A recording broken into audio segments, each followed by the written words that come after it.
Okay, so you're here with us again, which means you're ready to get into some deep stuff. You know how we do it here at the Deep Dive. Straight to the good stuff, no messing around. And today, well, today we're tackling something that might seem deceptively straightforward at first. Consistency. You got it, consistency. But as we dug into the research for this one, it became pretty clear that it's anything but simple. Oh yeah, there are layers upon layers here, like an onion. Exactly. So in this deep dive, we're going to try to peel back those layers, see what we find. We've got perspectives from all over the map. Personal reflections, insights from different fields, even a bit of philosophy thrown in for good measure. We'll be exploring how consistency shows up in your own life in so many ways. Your creative process, the natural world around you, your relationships. Even your sense of self, like who are you really? How much of that is consistent? Big questions. And we're going to try to find some answers, or at least some interesting ways to think about them. All right, so let's kick things off with something pretty close to home for a lot of us. Consistency in creative work. One of the things that popped up early on was this idea of not getting too hung up on being strictly consistent with every single thing you create. Right, and instead they talked about this thing called serialization. Yeah, serialization. So what's that all about? Break it down for us. Well, essentially it's like this. You can actually build a sense of consistency not by making every single thing you produce identical, but by creating a sequence of things. Okay, so like a series. Exactly. A series of blog posts, a collection of paintings, an album of music. Each one might be different, unique even. But it's the fact that they're all connected, part of a larger whole, that creates that consistency. Right. And this is important for a couple of reasons. First, it gives you, the creator, a sort of system to work within, a framework. And for the audience, it gives them something to latch onto, a sense of familiarity. They know what to expect, at least to a certain degree. Yeah, like a through line. And that through line, that's where your voice comes in. Your unique perspective, that's the consistent element. I'm thinking about artists who develop a signature style over time.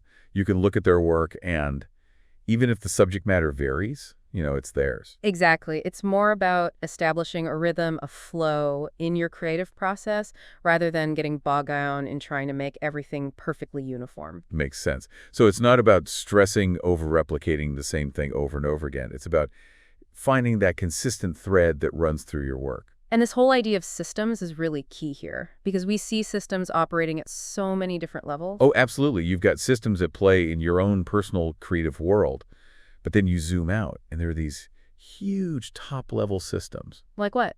Well, like the Earth's climate, for example.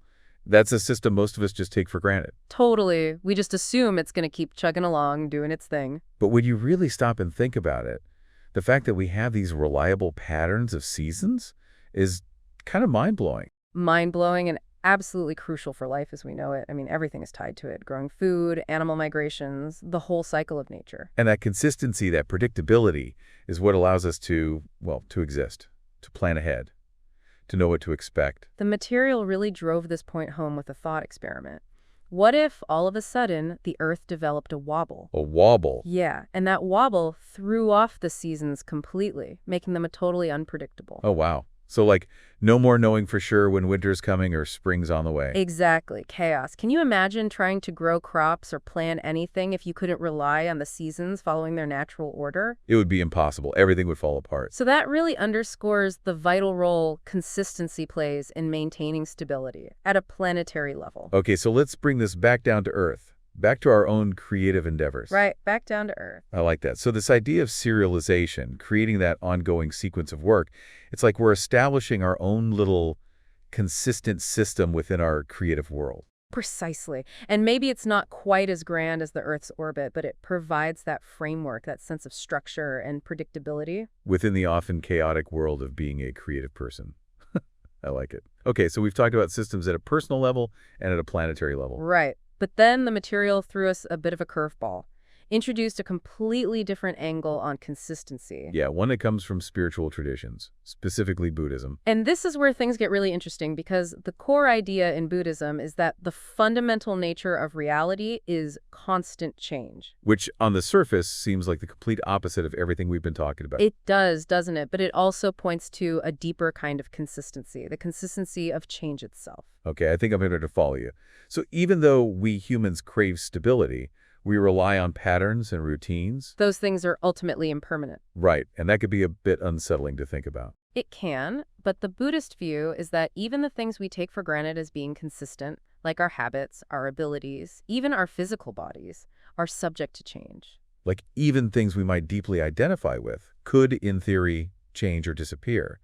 That's a pretty profound thought. It is, but it prompts us to ask, well, where does true consistency lie if all these external things are in flux? Right, where is that solid ground? What can we actually count on? Well, the source material suggests that the one constant is the act of experiencing yourself day after day. That ongoing encounter with you creates a fundamental consistency. The you that you know because only you could know you. I like that. So it's less about relying on external stability and more about recognizing the inherent continuity of your own consciousness. That's your anchor. Wow. Okay. That's a big shift in perspective. It is, but it's a valuable one. It reminds us that even amidst constant change, there's a core you that persists. That's a powerful idea. Okay, so we've talked about consistency in personal habits, routines, creative work. We've even touched on the nature of the self. Right, we've covered a lot of ground. But there's another area where consistency plays a huge role, our relationships. And the source material used a really interesting metaphor to illustrate this. What was that? Marriages as planets and moons, with tidal forces influencing each other. Ah, yes. That's a good one.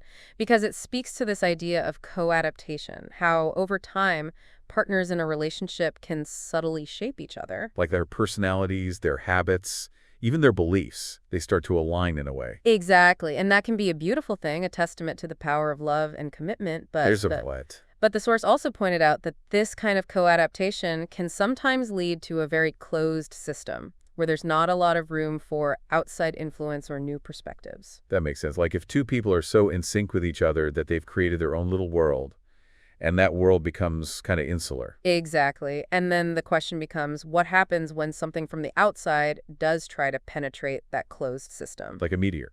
Or, more realistically, something like social media, which the source brought up as a potential disruptor of those closed systems. Interesting. So social media, with its constant influx of information and opinions, could actually shake things up in a relationship that's become too insular. Potentially, yes, by introducing new ideas and viewpoints, forcing the couple to confront things they might not have otherwise. Right. It's like that meteor crashing into the planet and causing all sorts of upheaval. Exactly.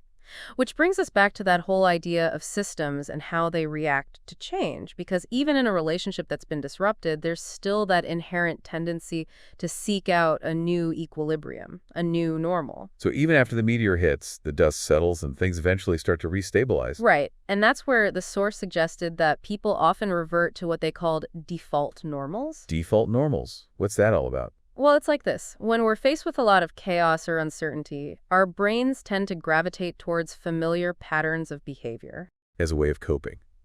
Because trying to navigate complete chaos is just too overwhelming. Exactly. So we fall back on what we know, what feels safe and predictable, even if those default normals aren't necessarily the best or healthiest for us in the long run. Makes sense. It's like our brain's way of saying, okay, I can't handle all this new information and change. Let's just go back to what we're used to. And that's a really important thing to be aware of, both in our personal relationships and in our lives in general, because sometimes those default normals are exactly what we need to break free from. So how do we do that? How do we break free from those ingrained patterns and create healthier, more fulfilling relationships? Or even just lives? Well, the source material didn't offer any easy answers, but it did emphasize the importance of being mindful of the forces at play, being aware of our own tendencies to gravitate towards the familiar. And being willing to challenge those tendencies, to step outside our comfort zones and embrace new experiences, new perspectives. Exactly. And that can be scary, but it's also how we grow and evolve, both as individuals and as couples. Okay, so this has been a lot to unpack. We've talked about consistency in so many different contexts, from our personal habits to the Earth's climate. To the nature of the self, to the dynamics of our relationships. And we've seen that consistency is not always about things being exactly the same. It can emerge from patterns, from cycles, from the ongoing process of change itself. And that understanding how these different levels of consistency interact can help us navigate our own lives with more awareness and intention. All right, so one last thought to leave our listeners with. It goes back to that planet and moon metaphor we were talking about earlier. Oh, yeah, the idea that we each have our own little planetary system with all these different forces pulling at us. Exactly. So the final challenge for you is this. Take a moment to consider your own personal planetary system. What are the moons orbiting you right now? What are the forces that are exerting the most influence on your life? Are they pulling you in a direction you want to go? Or are they holding you back? And once you've identified those moves, ask yourself, what needs to change? what needs to be added or removed to create a system that's more balanced, more sustainable, and more in alignment with your true self. Because ultimately, that's what this whole deep dive has been about. Understanding consistency so we can create a life that feels both grounded and free. A life where we can embrace both the stability of the seasons and the joy of the unexpected meteor shower. Exactly. So thanks for joining us on this deep dive. We'll see you next time. See you then.